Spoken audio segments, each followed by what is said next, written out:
Hello friends, welcome back to Keto Kitchen. நம்ம கிச்சன்ல இன்னைக்கு keto cheesecake பண்ண போறோம். Foreign countriesல keto dietல இந்த cheesecake ரொம்ப frequently பயன்படுத்துவாங்க. இந்த கேக்கை நம்ம எப்படி பண்றதுன்னு இப்ப பார்க்கலாம். ரொம்ப சிம்பிளா நீங்க வீட்லயே பண்ணிடலாம். இது பண்றதுக்கு நீங்க 1.5 கப் almond flour எடுத்துக்கோங்க. almond flour எப்படி பண்ணனும் அப்படிங்கிறது ஏற்கனவே நம்மளோட சேனல்ல இருக்குது. ஒரு கையளவு ஃப்ரெஷ்ஷான almond எடுத்துக்கோங்க. இப்போ blender யூஸ் பண்ணி almond flour and fresh almond ரெண்டையுமே வந்து நல்லா blend பண்ணிக்கோங்க. cinnamon powder ஒரு 1/4 டீஸ்பூன் சேர்த்துக்கோங்க. sugar free நீங்க என்ன யூஸ் பண்றீங்களோ அதையே சேர்த்துக்கோங்க. உங்களோட டேஸ்ட்டுக்கு தகுந்த அளவு சேர்த்துக்கோங்க. vanilla essence ஒரு ஸ்பூன் சேர்த்துக்கோங்க.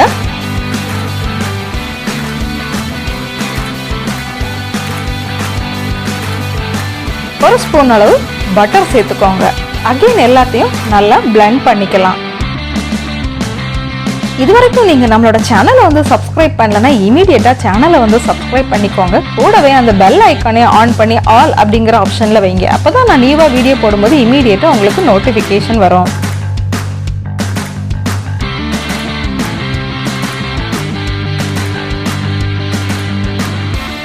ரொம்ப ஃபைனா blend பண்ண வேண்டாம். கொஞ்சம் தொறுதொறுன்னு இருந்துச்சுன்னா போதும்.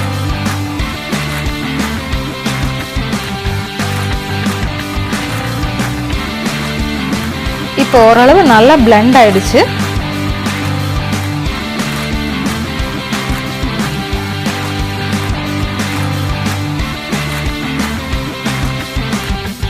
நம்ம இந்த ஆல்மண்ட் மிக்ஸை கேக் ட்ரேல சேஞ்ச் பண்ணிக்கலாம்.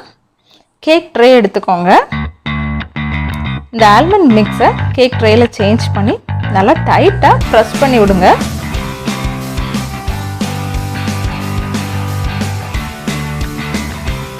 நல்லா நீட்டாக டைட்டாக ப்ரெஸ் பண்ணுங்கள். நல்ல ஒரு ஷேப்பாக ப்ரெஸ் பண்ணிக்கோங்க. உங்களோட ஹேண்டை கூட நீங்கள் இதுக்கு யூஸ் பண்ணி டைட் பண்ணி ப்ரெஸ் பண்ணலாம். ஓகே, இப்போ ஆல்மோஸ்ட் நல்லா ஷேப் பண்ணிட்டோம். இப்போ இதை நம்ம வந்து பேக் பண்ணிக்கலாம். 20 to 25 மினிட்ஸ் வந்து பேக் பண்ணிக்கோங்க. பேக் பண்ணிவிட்டு அப்படியே கூல் பண்ண வச்சுடுங்க. நம்மளோட ஆல்மண்ட் கேக் வந்து கூல் ஆகட்டும். இப்போ நம்ம மேலே போடுறதுக்கு சீஸ் க்ரீம் ரெடி பண்ணலாம். க்ரீம் சீஸ் எடுத்துக்கோங்க. நம்மளோட கண்ட்ரிலையுமே இந்த சீஸ் க்ரீம் வந்து அவைலபிளாக தான் இருக்குது. ஹட்சன் பிராண்டில் வந்து நமக்கு கிடைக்குது. சீஸ் ஸ்ப்ரெட் அப்படிங்கிற நேமில் கிடைக்கும். அதை வாங்கிக்கோங்க. சுகர் ஃப்ரீ 1 or 2 ஸ்பூன்ஸ் சேர்த்துக்கோங்க.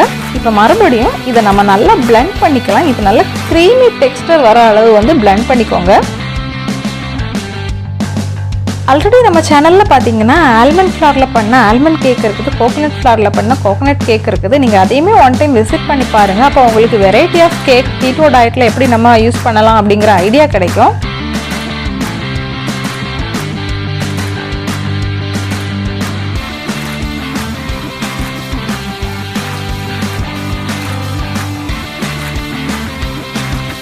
இப்போ பாருங்கள், நம்மளோட சீஸ் க்ரீம் வந்து நல்லா திக்காக நல்லா blend ஆயிடுச்சு.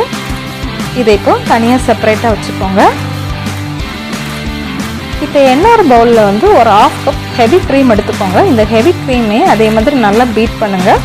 நல்லா பீட் பண்ணி எடுத்தீங்கன்னா அது வந்து நல்லா க்ரீமியாக வரும்.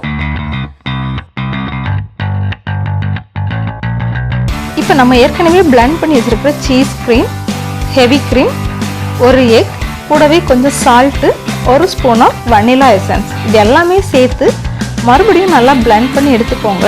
இந்த மிக்சரை தான் நம்ம என்ன பண்ண போகிறோம்னா நம்மளோட கேக்குக்கு மேலே ஒரு லேயராக வந்து ரெடி பண்ணி கிறிஸ்பியான டேஸ்ட்டில் கொண்டு வர போகிறோம்.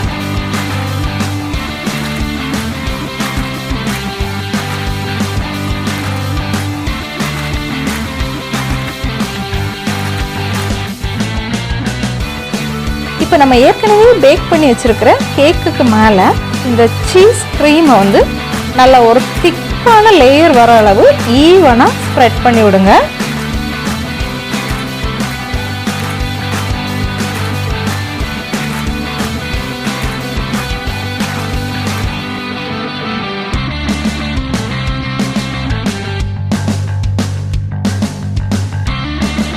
நீட்டாக நல்லா அழகாக ஷேப் பண்ணுங்க. நம்மளோட கேக்குக்கு இது வந்து மேலே ஒரு பெரிய லேயராக ரொம்ப ஒரு கிறிஸ்பி டேஸ்ட் கொடுக்கும்.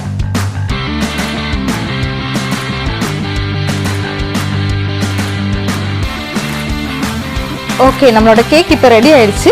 இனி நம்ம இதை மறுபடியும் பேக் பண்ண போகிறோம். ஒரு 350 டிகிரி ஃபாரன்ஹீட்டில் வந்து 30 மினிட்ஸ் வந்து பேக் பண்ணிக்கோங்க. பேக் பண்ணி நான் எடுத்துட்டேன். பாருங்கள் எவ்வளோ பியூட்டிஃபுல்லாக இருக்குது நம்மளோட கேக். இனி இந்த கேக்கு நீங்கள் வந்து ஒரு ஓவர் நைட் இல்லைனா ஒரு 8 hours வந்து ஃப்ரிட்ஜில் வச்சுட்டு அதுக்கப்புறமா கட் பண்ணி சாப்பிடுங்க. ரொம்ப நல்லா கிறிஸ்பியாக இருக்கும். மேலே உள்ள சீஸ் வந்து உங்களுக்கு ஒரு டிஃப்ரெண்டான டேஸ்ட் கொடுக்கும்.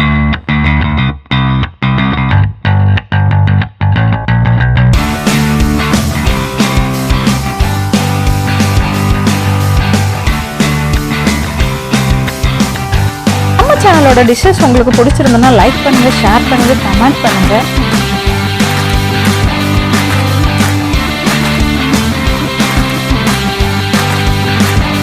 Thank you for watching. Thank you.